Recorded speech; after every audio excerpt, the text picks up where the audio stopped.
And there you go. Okay. Thanks, sir. No worries. If we move this out of the way, we might be able to get more light.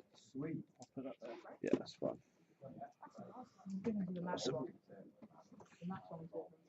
Yeah, they're all going to be a little bit different. Did you do this yourself, sir? No, this is from the AQA. These are official exam papers. Also, did you want to use Mike? Yeah, I do. That would be great. I think otherwise. Right. Is it on? Is it actually Hello. on? Can you hear me? No. Is that on? Hello. Is the actual mic on? Oh right. Okay. There's a switch on the mic. Yeah, but I've got to switch it on.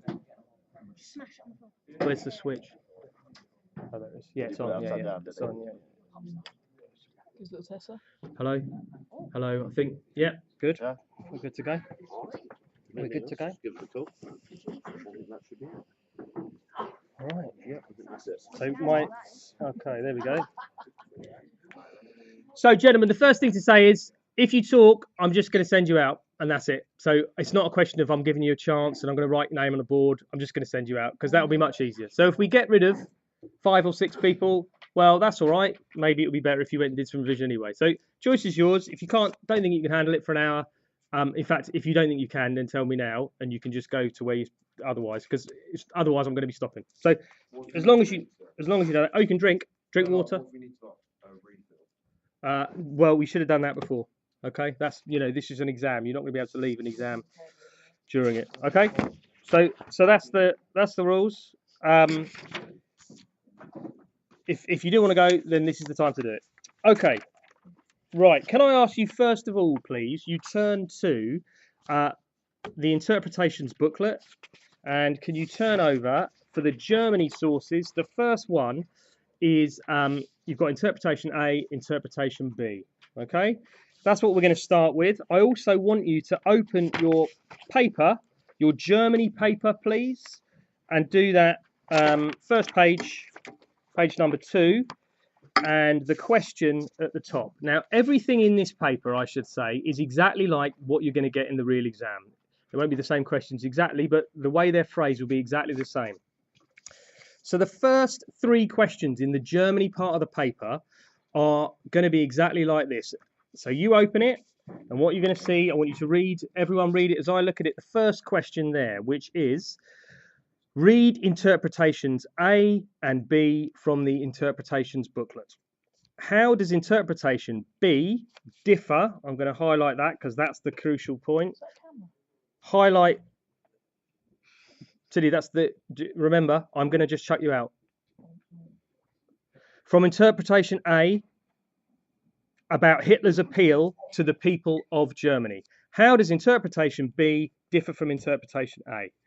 Now, what you have to do in this question is you have to read both sources or interpretations, and you have to explain how they are different, okay? You need no prior knowledge at all of the subject to do that. It's just about understanding how the two are different, okay? So what I'm going to do now is I'm just going to read the interpretations. Okay, thank you. I'm just going to read the interpretations, okay? I want everyone to look at interpretation A, which is the one by Albert Speer, and I'm just going to read it because this is only about what he says.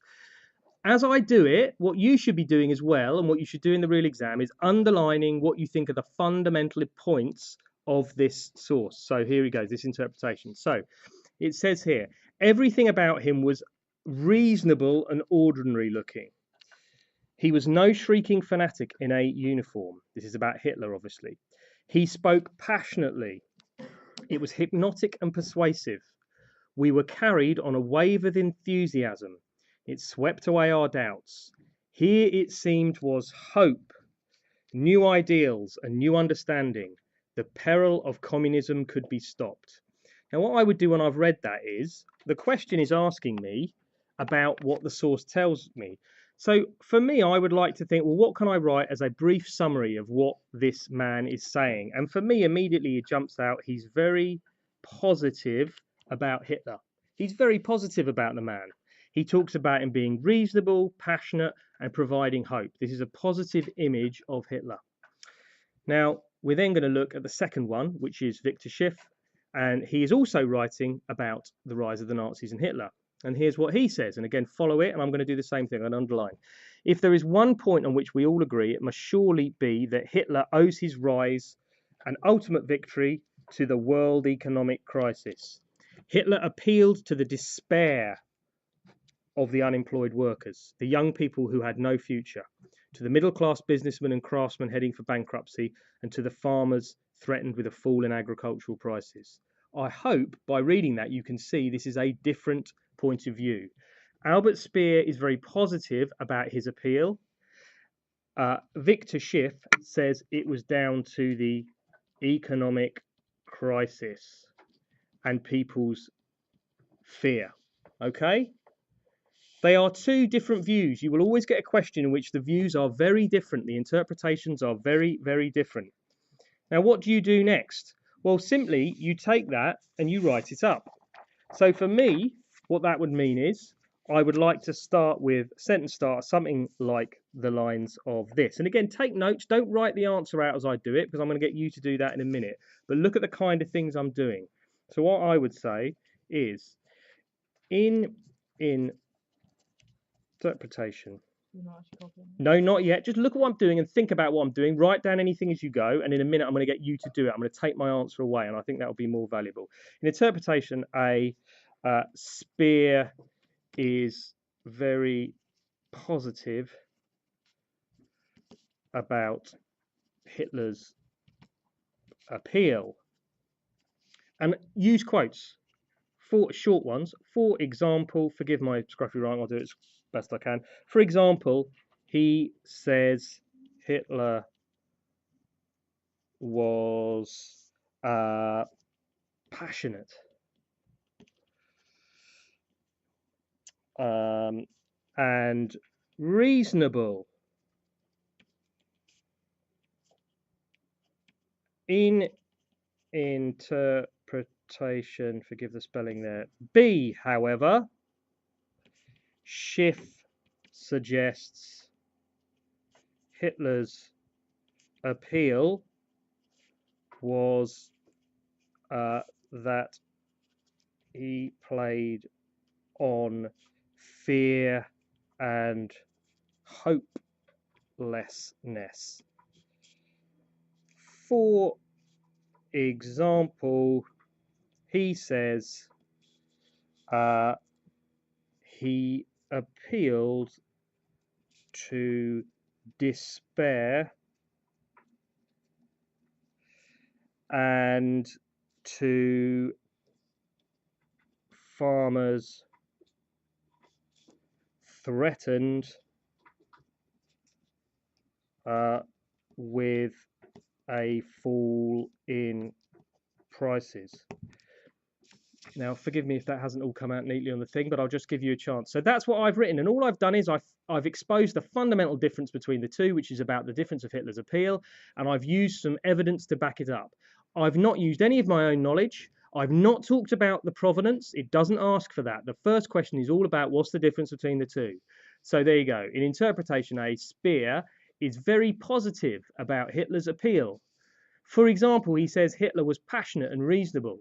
In interpretation B, however, Schiff suggests Hitler's appeal was that he played on fear and hopelessness. For example, he says he appealed to the despair and to farmers threatened with a fall in prices. That's enough. You've taken the difference and you've explained it, or I have there. Okay. What I would like you to do on this question is I'm going to take my answer away, and on your booklet, if you've got room, write your answer. If you need more room, do it on the A4 paper. I'm going to give you 5 minutes, or just under, in fact. You'd have 5 minutes for the real thing, but because we've talked about it, I'm going to give you about 4 minutes to have a go at your answer. Okay? Write it up. Off you go. I'll time you.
Right. Okay.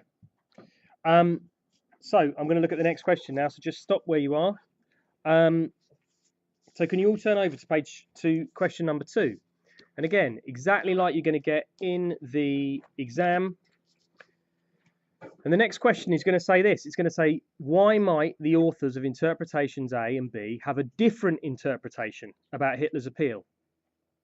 Now for this one, this is all about your provenance. Okay? Provenance.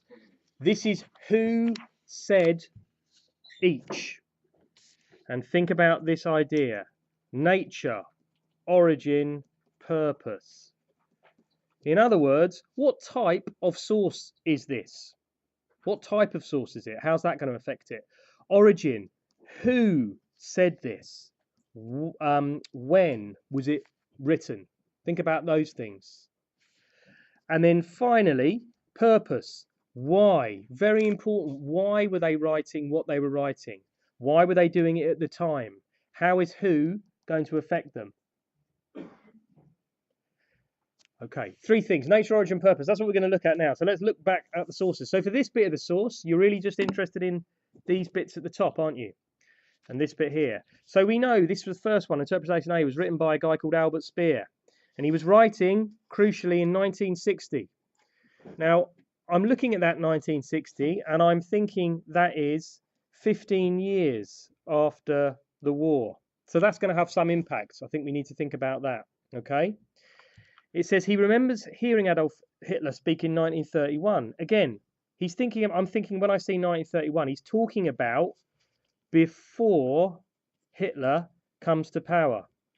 Remember, Hitler doesn't come to power till 1933. So he's talking about the era just beforehand. He was sentenced to 20 years in prison after the war.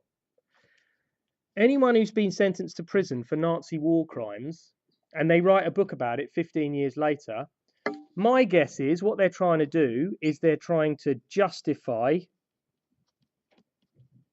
their life. This guy is trying to explain why he fell under the spell of Hitler. He's trying to give an excuse for why he followed this man. So he regrets it. Well, that may well be the case, yes. When I come to write it, have a think about it. So there are lots of things in there that I want to come back to in a minute. You've got your next thing there, Victor Schiff. Now, Victor Schiff, you're going to see, is a very different. Again, he's writing it after the event, after the war. So when I think about that, I'm thinking, well, there's no need for propaganda exactly, because, the war's finished. But what is really important about him is he was a socialist. Now, hopefully we know that a socialist is someone who is left-wing. Now, if you're left-wing, you are going to hate the Nazis. So that is going to influence what Victor Schiff says. He was a socialist journalist who would have hated the Nazis. So now I'm armed with that information. What's the question really wanting me to do? The question is wanting me to try to highlight 2 reasons, at least, for their difference. Okay? So now I'm going to have a go. And I haven't written this out before, so I'm doing it as you would do. And I'm just sort of thinking about it. So I'm going to have a go at writing it myself. Again, you might want to take notes as I go. So here we go. So let's start with this. So Speer was writing 15 years after the fall of the Nazis, and is probably trying to justify his position at the time. Okay, so that's one thing I'd want to say about him. He is also writing before about.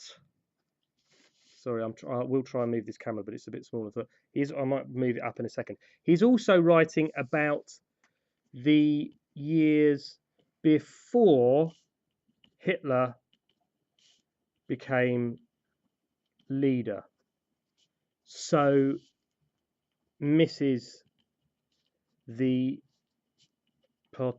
particularly cruel episodes of his leadership, because that doesn't happen until after 33, does it? Okay. On the other hand, Schiff is a socialist, so would be very negative towards the Nazis. However, he is writing after the war, so has no need to exaggerate. I've done more than 2 reasons there, but I've just fundamentally looked at who and why, and I've tried to compare them to show why they were a bit different. Now what I'll try and do is I will try and move that up a bit so you can have a look at mine for a sec more. Might be a bit better, there we go. And I'll just read it one more time and then I want you to do it. Again, I'm not going to make you do every single question, but I am going to make you do the source ones. Speer was writing 15 years after the fall of the Nazis and is probably trying to justify his position at the time. He is also writing about the years before Hitler became leader, so misses the particularly cruel episodes of his leadership. On the other hand, Schiff is a socialist, so would be very negative towards the Nazis. However, he is writing after the war, so there's no need to exaggerate. I'll give you a couple of minutes to have a look at that. I'm guessing a lot of us are going to have been writing it as I was speaking anyway, so perhaps it's not quite so valuable in terms of giving you lots of minutes, but have a little look at mine for a couple of minutes.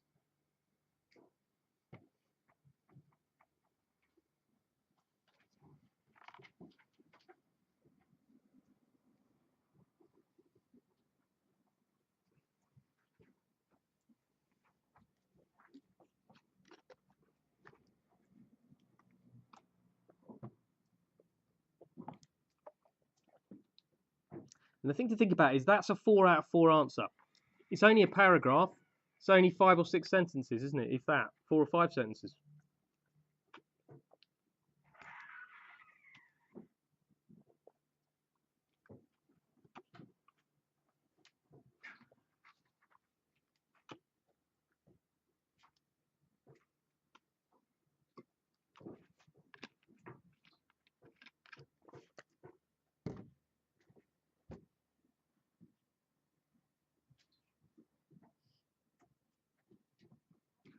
Johnny, I can't see you, mate. So what I need you to do is move forward because I can't see you at the moment. So I need you to move forward onto one of those ones now.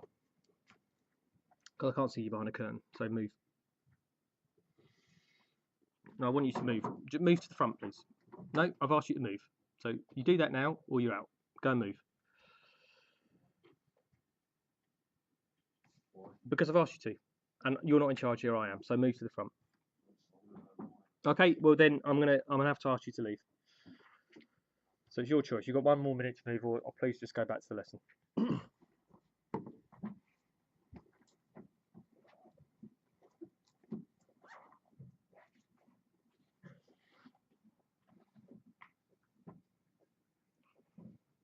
Okay, so you can see what I've done there. I've talked about the provenance, and the second question is all about provenance. Okay? Okay, question number 3. Now, the last one of this particular source questions is this. Okay? For this one, it's about the content. It's so easy to get confused with these questions, chaps. The first one is what's the difference? The second one is look at the provenance. And the third one is the content. This is where you're using your knowledge. And look at the question. It says, which interpretation do you find more convincing about Hitler's appeal to the people of Germany? This is about knowledge. This is about what you know. And here, what you have to do is look at what they say and use some knowledge. So let's go back to the sources again. Okay? Albert Speer. Everything about him was reasonable and ordinary looking. Now, what you should be doing, if you have another coloured pen, by the way, great. I'm afraid oh, I do, look, I'll use green. There we go. Everything about him was reasonable and ordinary looking. He was no shrieking fanatic in a uniform. He spoke passionately. Well, actually, yes, I agree. He did speak passionately. Now I need to give an example of my knowledge. Well, what about at his court hearing in 1924 after the Munich Putsch? He spoke very passionately and was very persuasive, wasn't he? He was hypnotic and persuasive. Yes, that is true. He used his voice and arm movements, okay, to persuade people. He practiced this, okay. Did he give people hope? The peril of communism, yes. He appealed to the middle class. That's all my knowledge to say why this is true. You could, by the way, also use some knowledge to say why it's not true. That's entirely up to you, but I'm just giving you an idea. On the second one, I'm going to do the same thing. If there's one point on which we all agree, it must surely be that Hitler owes his rise to the ultimate victory of the world economic crisis. Is that true? Well, yes, the most important thing to say why that is true is this. We know, don't we, that in 1928, the elections in 1928, he gets less than 3% of the vote. Okay? But by 1933, he's got 44% of the vote. What has happened in between is the Wall Street crash. And that, in of itself, is very strong evidence to suggest that the world economic crisis is very, very important to him. That's what you're doing in that third question. You're using your knowledge to say why the sources are true, why they might be less true. Now, what you're going to see in my answer is I'm going to write up both of those, but then I'm going to say which one I find most convincing. And so there you'll see me trying to come up with an argument. Okay? So let's have a go at it. 1929. So here we go. Okay? Right. Speer feels Hitler's appeal was his charisma. So let's just summarize it first of all. He says he spoke passionately, and I know this is true because he was convincing at his 1924 trial. Also, he practiced using his voice and body to communicate effectively. Okay. Finally, he did appeal to the middle class who feared communism. So I've used some knowledge there, haven't I, to explain what I know. Schiff, however, feels his appeal was down to the economic crash of 1929. This is also true because before 1929, the Nazis only won 2.5% of the vote, whereas by 1933, they had won 45% of the vote. Okay. I've used my knowledge to say why there's some truth to both of these. And again, it's sometimes you want to say they're true, sometimes not. But as long as you're using your knowledge, that's the key thing. I believe, now this is where you get into that top level. This is going to get you 6 out of 8. It's this last bit that's going to get you the last 2 marks, okay? I believe that Schiff is more convincing. And now I'm going to compare the two, because Hitler used his charisma before 1929, but didn't win many votes. Only the crisis meant people really listened to him. There you go. I think most of us could have a go at something like that, and that's 8 out of 8. Yeah, I've stuck to the point. I haven't tried to fill it with everything I know, but I have taken the key elements of the source and I've used some of my knowledge to say why it's true. Let me just read it one more time. So, Speer feels Hitler's appeal was his charisma. He says he spoke passionately, and I know this is true because he was convincing at his 1924 trial. Also, he practiced using his voice and body to communicate effectively. Finally, he did appeal to the middle class who feared communism. Schiff, however, feels his appeal was down to the economic crash of 1929. This is also true because before 28, the Nazis only won 2.5% of the vote, whereas by 33 they had 45% of the vote. I believe that Schiff is more convincing because Hitler used his charisma before 1929, but he didn't win many votes. Only the crisis meant people really listened to him. I've given an argument. Okay, so that's 3 relatively short paragraphs. Even if you don't get down to this last bit, the crucial thing is to use your knowledge to judge the content. I'll give you a minute or two if you want to just make a note. I will just raise this a little bit so you can see it all in one.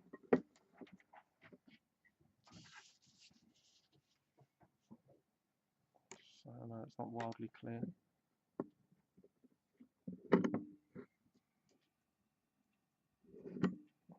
I can't do it all in one, it doesn't come out clear enough, I'm afraid. Okay.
So, in the interest of time, what I'm going to do is move on because I don't want to keep us here for the whole 2 hours.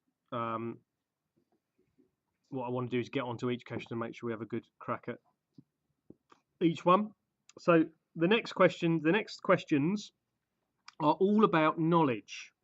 Okay, they are knowledge questions. Now, let's turn over, if we can, please, to page 6 in question 4. Again, you're going to get a question just like this for question 4. In this case, it says, describe the 2 problems faced by Kaiser Wilhelm II's governments in ruling Germany. It's a describe question, gentlemen. For described questions, they're relatively straightforward. Okay, you just need to identify the two problems. Two problems, if you just state what they were, will give you 2 marks. If you can describe them in a bit more detail, then you can get the 4 marks. So simple equals 2, complex stroke detailed equals 4. So in this case, I'd always want to plan. So I'd look at that question and I think to myself, well, what do I know? What can I remember? So for example, one of them was I might want to talk about he had problems with the trade unions. Okay, and then I want to say, right, what do I know about trade unions? Okay, supported workers' rights. They were left wing,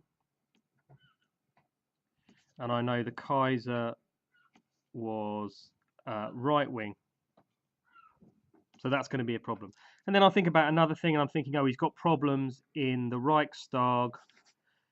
Who? With the socialists, or the otherwise known as the SPD, who want equality, whereas we know the Kaiser wants to be a dictator and to rule without, and he basically hates the Reichstag. He hates having to speak to them.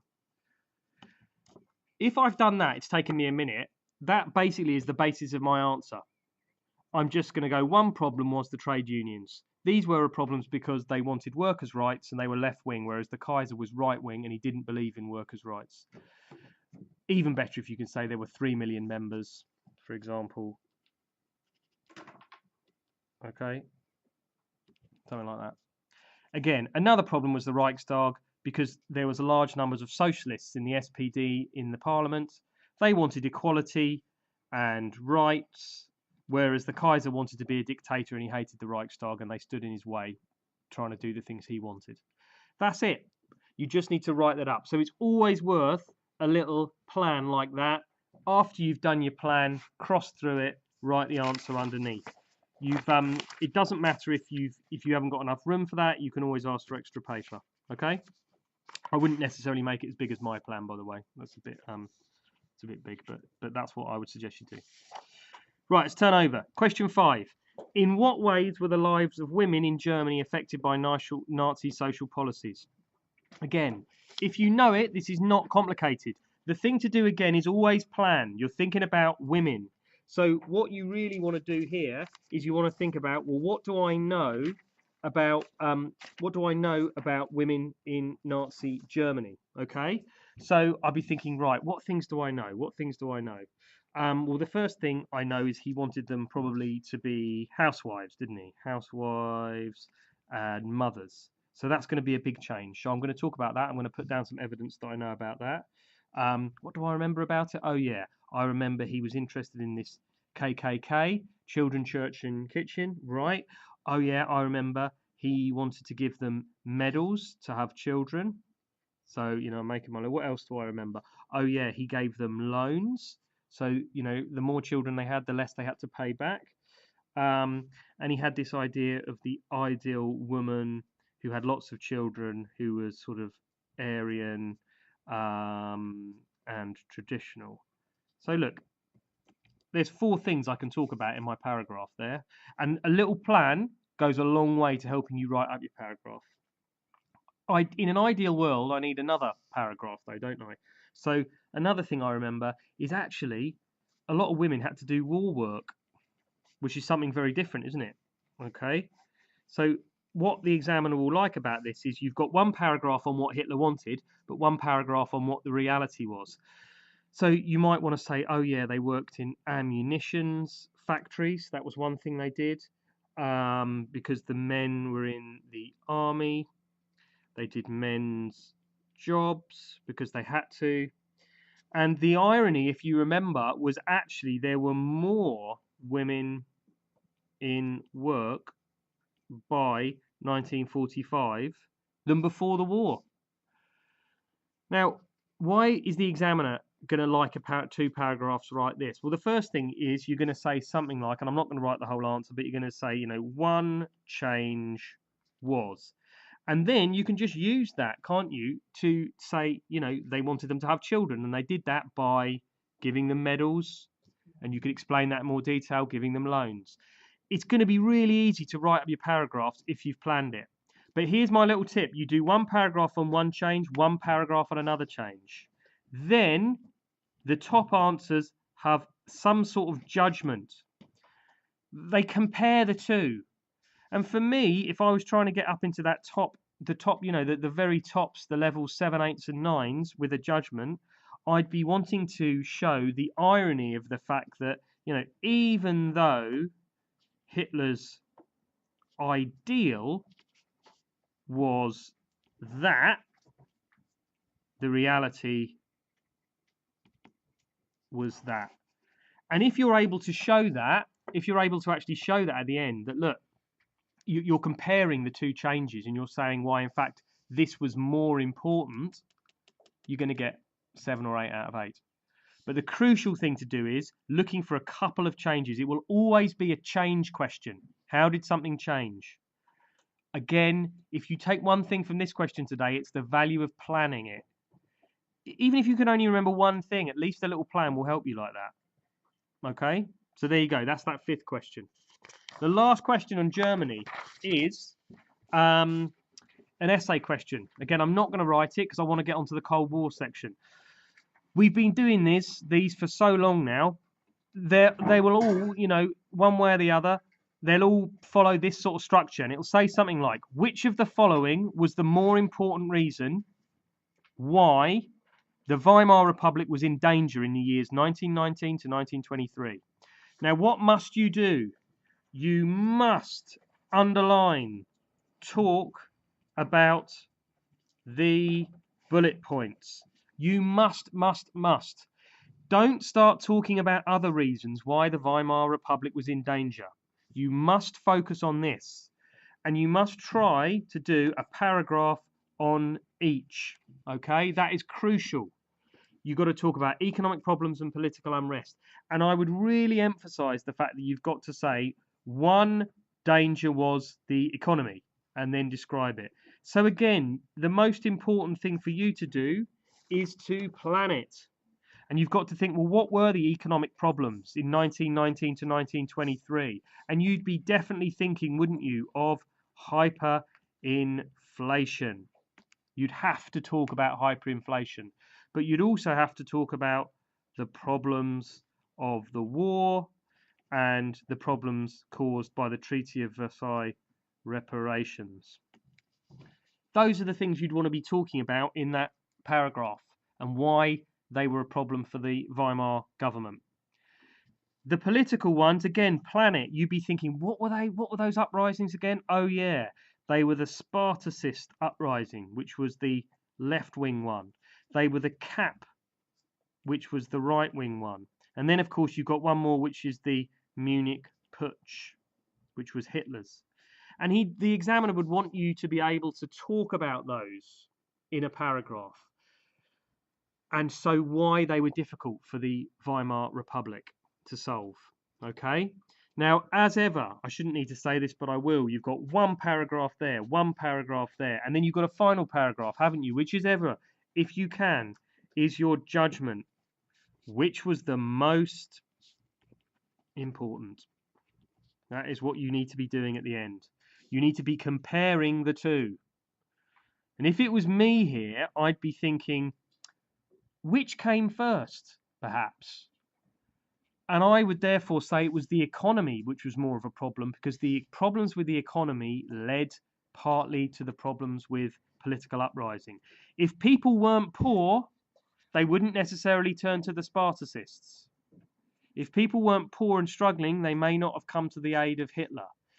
It doesn't need to be wildly complex, but if you can show why one happened first and led to the other, that's how you're getting into that top level. That is a 12 marker. So it requires detailed evidence, 2 paragraphs followed by a judgment. Okay? You must talk about those, both of them, please. Make sure you use those bullet points. Okay. What I want you to do now is I want you to turn to the Cold War one, please. Cold War paper. and you need to turn to the source booklets for the Cold War. So turn over. It's got this chap on it, and it's got those two sources. Okay.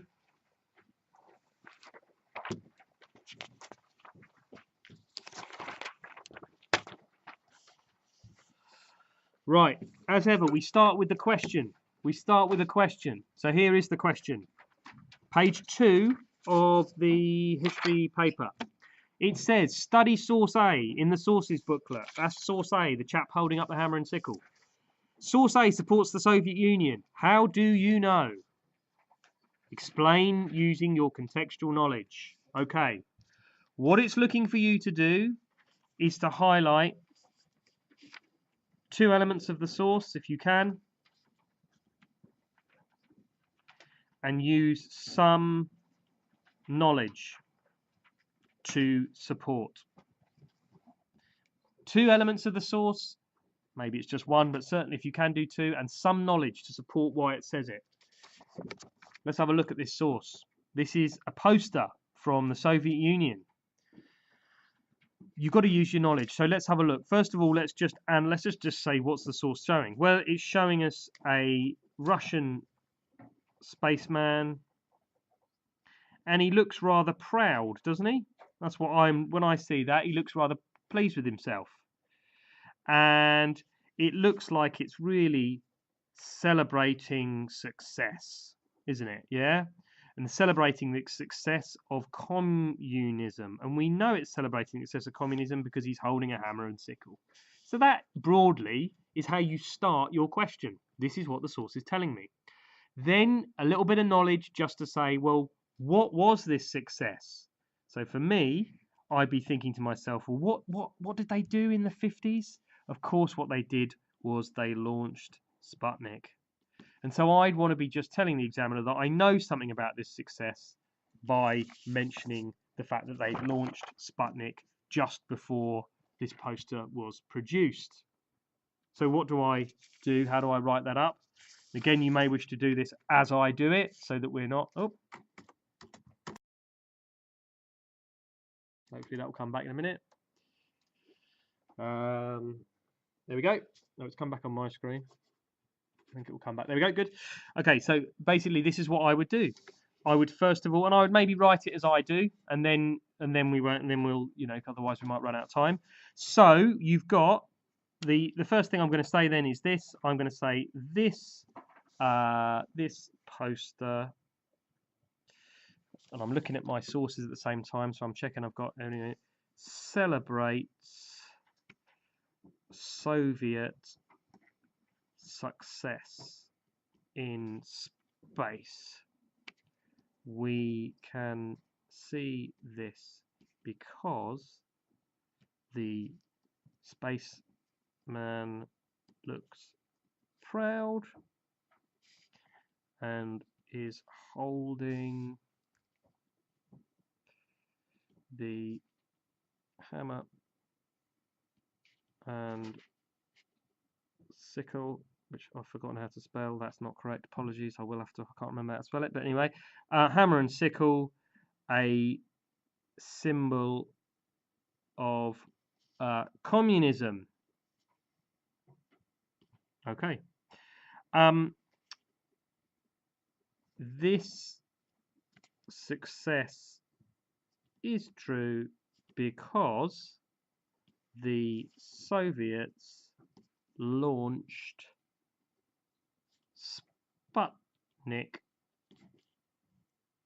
1, the satellite, the year before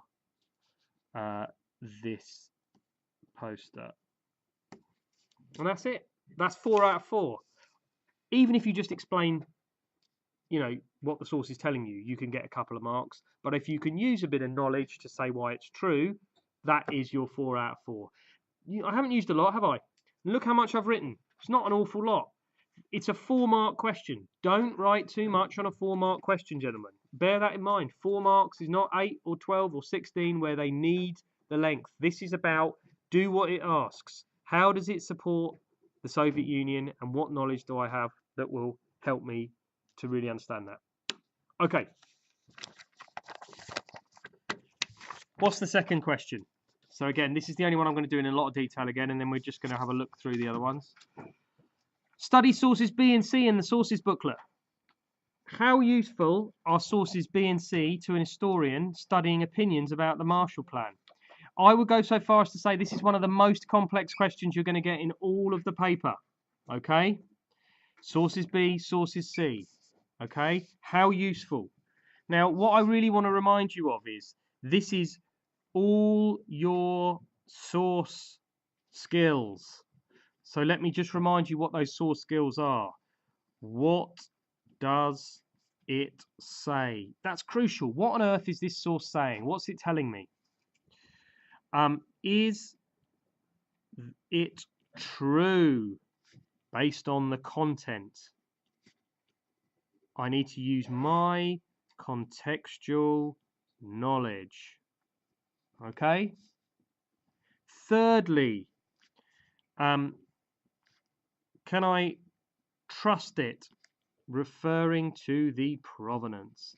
It's those classic source skills, isn't it? We've done endlessly over and over again, and that's what you're doing here, except here you're doing it with two sources, not one. Okay? You're doing it with both sources, which is why it's a bit trickier, because you've got to talk about both. Okay? There are two ways to do it. You can talk about each one in turn, which is probably the easiest, or you can talk about the content. You can talk about what they say, content, provenance. And there isn't a right or wrong answer. The way I'm going to do it is I'm going to talk about each source in turn, which is probably the simpler way of doing it. As ever, you must make notes on here. It's amazing how many clean exam papers I get back at the end of every year. I should be seeing scribbled notes over here. That is what this is for. It's for you to write on. And in the past, we get far too many exam papers which have nothing written on them. Write on the exam paper. It's yours to do with as you choose. So the first thing I'm going to do then is I'm going to look at this Marshall Plan. I'm going to very simply look at the poster. I'm going to read everything about it, and I'm going to say, what's it telling me? So it's a poster about the Marshall Plan produced in 1950. This poster won first prize in a competition sponsored by the European Recovery Programme, which is the Marshall Plan. The aim of the poster was to capture the goals and spirit of the Marshall Plan. If I'm looking at this, I'm thinking to myself, it's a ship. It's got all the flags of Europe, and the boat's made out of Europe, all our colours to the mast. The boat is powering forward. There's wind in its sails. To me, this is saying the Marshall Plan is helping Europe recover and make progress after the war. That's what it's telling me, isn't it? It's saying, look, the Marshall Plan is making Europe recover. So I now know what it's telling me. All right. I'm going to go on to this next one, and I'm going to see if it says something similar or different. This is George Marshall, who obviously is the chap behind the Marshall Plan, and he says, the seeds of communism spread and grow in the evil soil of poverty.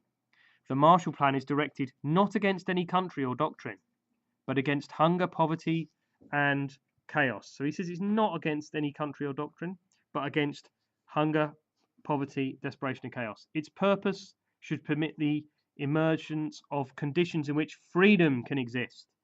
Any government which blocks the recovery of other countries cannot expect help from us. Furthermore, governments or political parties which seek to prolong human misery in order to profit politically will meet the opposition of the United States. This is twofold. It's telling you, isn't it, that its purpose is to help economic growth and freedom. Yeah.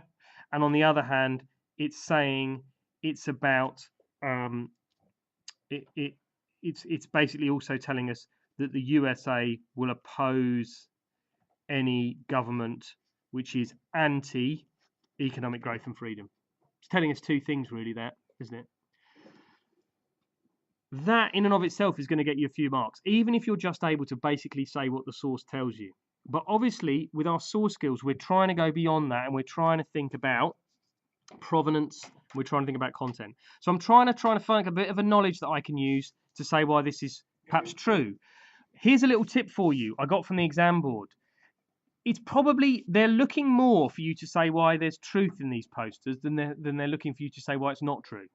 So don't just give a list of things it doesn't tell you. Try and find out why. Try and use some knowledge to say why it is true. Well, I think for me, I'd want to say, well, did it help Europe recover? And I'd want to say, well, yes, it did. Why did it help Europe recover? Because production rose, democracy was maintained. And how much money did they give? Well, we know they promised 17 billion. So you can use your knowledge there to say, yeah, actually, there is some truth to this poster because European economies did recover after the war. Democracy was maintained in those countries. And the Americans gave or promised 17 billion. I think it was about 14 billion in the end that they gave. But, you know, there's my evidence. There's my knowledge. If I'm looking down here, again, George Marshall, he's telling us that it was about fighting hunger and poverty. Well, okay, that is true. And we know that they did provide food and agricultural support for farmers, which did fight hunger. Okay. And also he's saying governments and political parties basically will meet the opposition of the United States. And it is true, this was only provided to democracies and capitalist countries. So we know that actually this was used as a tool to promote democracy and capitalism. So there's my knowledge. Now my last bit is my provenance, which is always where you have to think, what's it telling me? Now this is a poster about the Marshall Plan, sponsored by the Marshall Plan. So it's always going to be, it's going to pick a winner which is pro the Marshall Plan. So in that sense, it's not going to give a balanced view, is it? Exactly the same issue for George Marshall. He's American, so therefore he is going to be very pro the Marshall Plan, and he's only going to give his point of view. What don't these sources tell us? Well, of course, the one thing they really don't tell us, and if we're an historian studying opinions about the Marshall Plan, is they don't tell us the Soviet view. Of course they don't. No Soviet view. Where is it? It's not there, is it? And the Soviet view was, and here's a little good phrase, that this was dollar imperialism. This was about the Americans trying to force capitalism on people, not about doing all this good stuff. You can see it's a tricky one, this. And these are difficult sources. And you probably won't get, I think these are quite hard sources. But you can see it's difficult. So what I'm going to do is I'm going to write that up. And as I do, I suggest you're looking at it and maybe you do the same. So here's what I'm going to do. And I say I haven't written this, so I'm doing it off the cuff as well. So here's my first thing. So I'm going to start with that first source. So right, source B suggests that the Marshall Plan is helping Europe recover and make progress after the war. Okay. Now I'm going to start using my knowledge here, aren't I? Okay. It is true that the plan led to raised factory production and democracies across Western Europe. However, as this is a poster competition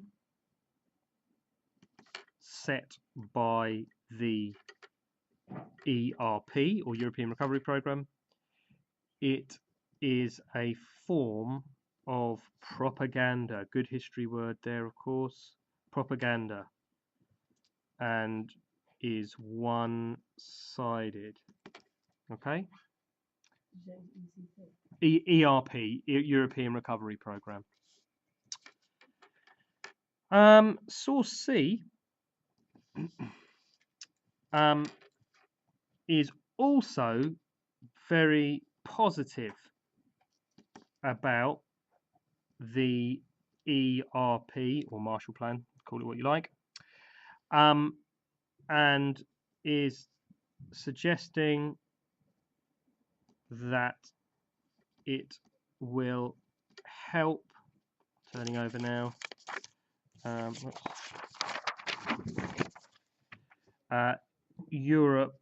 European countries fight poverty and hunger. Okay. He also says that the USA will actively support freedom against oppression. Now I'm going to start using my knowledge. It is true that the ERP fought hunger by providing food to desperate people, and 14 billion was given. Okay. As with the poster, however, this is propaganda. Now I'm just going to talk about both sources together, because I can do that because there's a weakness in both of them. So it's okay to talk about that at the same time. Neither source gives the Soviet view, which was that the ERP was dollar imperialism and designed to fight communism and spread capitalism. There we go. Again, that's going to get you up there into that highest mark bracket, because you've done all the things you need to do. You've said what the sources are telling you. You've used some knowledge to say how true they are. You've used some knowledge to talk about that. You've talked about the provenance and how far you can trust them. You've also identified some weaknesses of the sources as well. Okay. In this paper, those are your 5 source questions that you get. You can, I hope, if anything has come of today, you've seen it's similar types of skills across the 5 sources, okay, that you will be using and employing. But each question is still going to ask for something slightly different. I'm going to read through that question one last time, and then we're just going to have a little look at the last ones, and then we'll finish. Source B suggests that the Marshall Plan is helping Europe recover and make progress after the war. It is true that the plan led to raised factory production and democracies across Western Europe. What does it say? My knowledge. However, as this is a poster competition set by the ERP, it is a form of propaganda and is one-sided.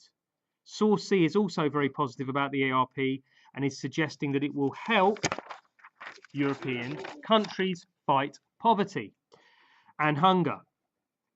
He also says that the USA will actively support freedom against oppression. It is true that the ERP fought hunger by providing food to desperate people, and 14 billion was given. As with the poster, however, this is propaganda. Neither source gives the Soviet view, which was that the ERP was dollar imperialism and designed to fight communism and spread capitalism. I haven't given everything I know about the ERP, have I? You don't need to do that. I've just given enough so the examiner knows you do know about this thing and you're able to relate it back to the source. Okay? But you can see that that is a longer answer than the 4 mark. And that's the key thing to bear in mind. Now, where does that leave us? It leaves us with knowledge questions. So can you turn over to page 6 where you will see question 3. And there are some things I sort of want to point out here about this question, because it's easy to get this one wrong. This says, write an account of how events in Hungary became an international crisis. Now, the way this could trip you up, gentlemen, this question, is because you could, and it would be okay, but you could just end up talking about the Hungarian uprising. And you know what? That will get you some marks. If you just said what you knew about the Hungarian uprising, if you just said there was a chap called Nagy and he led an uprising and Khrushchev cracked down on him and sent the tanks in, you will pick up marks. But really what the question is asking you is this: how it became an international crisis. And it's a new type of question, this. And it's asking you to focus on that, not just to describe the events, but to say how those events became an international crisis. So in this thing, you've got to start with that and then work backwards, if you like. So how did it become an international crisis? Well, one reason it becomes an international crisis is because the West criticizes Khrushchev and makes him angry. So it becomes a crisis because the America criticizes what he does. So in order to really explain that, we need to say, well, what does Khrushchev do? Well, he doesn't allow the freedoms that Nagy demands. He doesn't allow them to leave the Warsaw Pact. He executes Nagy and 4,000 others. He sends in tanks. He puts Kadar in charge, who was brutal. So the point is, you might know all of this stuff, but the way to start it is saying one way it started an international crisis is because the West criticized Khrushchev for his brutality. Then you've got to explain what that brutality was. This, if I'm trying to think, I'm trying to think of another way that it became an international crisis. Well, another way it became an international crisis is because it was the end of peaceful coexistence. Do you remember that thing that he talked about?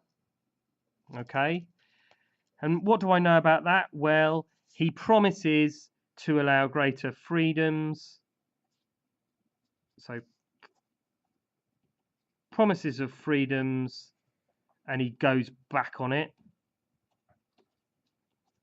Okay.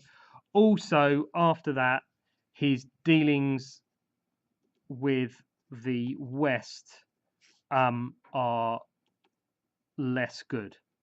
Ultimately, of course, leading to the problems of the U2 crisis and the Cuban Missile Crisis. And it's perfectly all right to bring those in, because you can say that this started the process which led to the U2 crisis and the Cuban Missile Crisis. Okay? U2 crisis, Cuban Missile Crisis. So it says two things. This was about the end of peaceful coexistence. One, we know it's true because the promises of freedoms he makes when he first comes to power, well, he goes back on them. Secondly, his dealings with the West get a lot worse because ultimately he then falls out with them over the U2 and Cuban Missile Crisis. The point I'm trying to make here, gentlemen, is look at that last bit of the question and try and work out how that relates to the event. If you haven't got a clue, if you just a minute ago saw that question and think, I don't know, then at least just write about Hungary. Just say something about Hungary, even if you don't know how it led to it, because you'll still pick up marks.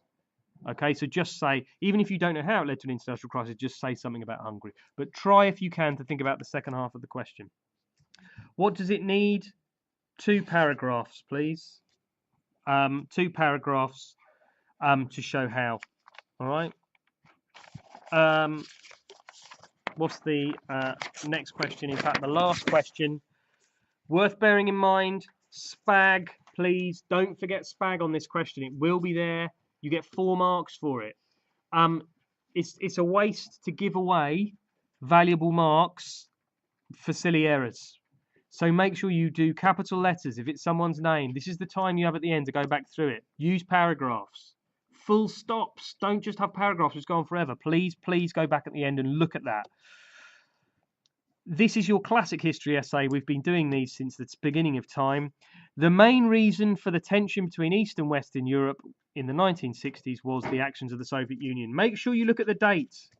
It's not the 50s. It's not the 40s. It's the 60s. So you're only dealing with things of the 60s. it will be a question which says, do you agree? Therefore, what must you do? You must agree and you must disagree. It's always asking for balance. That is crucial. As we know, in an ideal world, there should be some sort of judgment at the end, and maybe even all the way through, but certainly at the end.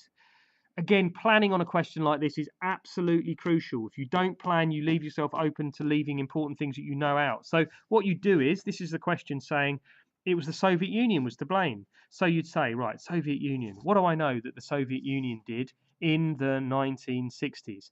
What were the things that they did? Well, I might want to talk about the Cuban Missile Crisis, and I might want to talk, for example, about the fact that they putting ICBMs on Cuba. So, you know, I'd want to say that they provoked all these problems in the 1960s. I might want to talk about the fact that Brezhnev sent tanks to Prague, you know, and caused problems. I might want to talk about the Berlin Wall, which is 1961. If you make a little note of those things like that, it's going to be easy when you write to think, okay, now I'm going to talk about the Cuban Missile Crisis. And you might want to add a little bit more detail there, you know, about why those things were a problem. Classic sentence starters. Yes, the Soviet Union was to blame. One reason it was to blame was because of the Cuban Missile Crisis, where Khrushchev put these Just explain why it led to crisis. But you've also got to think about the other side. You've got to think about the USA. What did the USA do? Well, the USA in Cuba, you know, remember the Bay of Pigs? That was provocation, wasn't it? Maybe that was a bad idea. Okay. What about those Turkey missiles that provoked the Soviet Union in the first place? What about the U2 crisis and spying at the end of the 50s, early 60s? That was a provocation as well, wasn't it? If you know the stuff, this isn't a complicated thing. It's just a question of what did the Soviet Union do? What did the USA do? Okay, but make sure you are looking at the time, because it's so easy to get that wrong. Okay, yes. Absolutely. Although what I would say was the Apollo depends whether you think that's a real provocation and a real cause of tension. But yes, I would definitely talk about the space race, but I would couch it in terms of the space race and the arms race were linked. So it was the technology was all about using it for both. Okay. Obviously, you would want some sort of judgment, and again, you just need to compare them.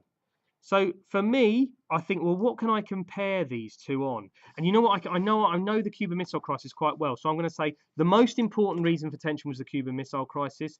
And I think actually it was the Americans that caused that by trying to get rid of Castro. Therefore, I'm going to blame the Americans for more tension.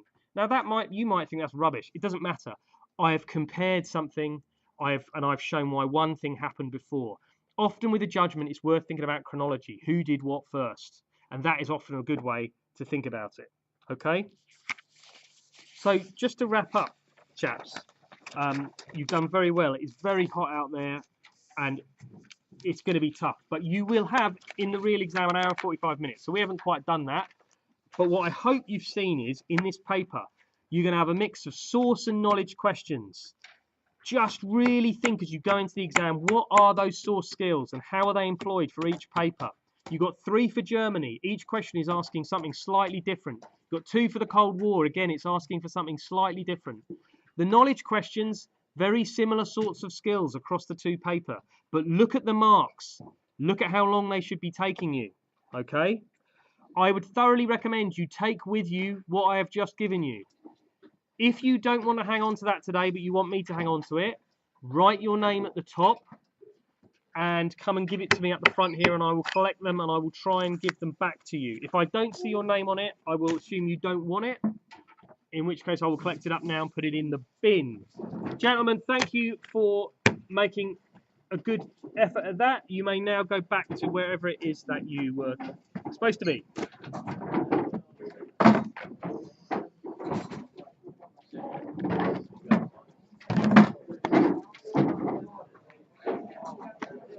Slash them.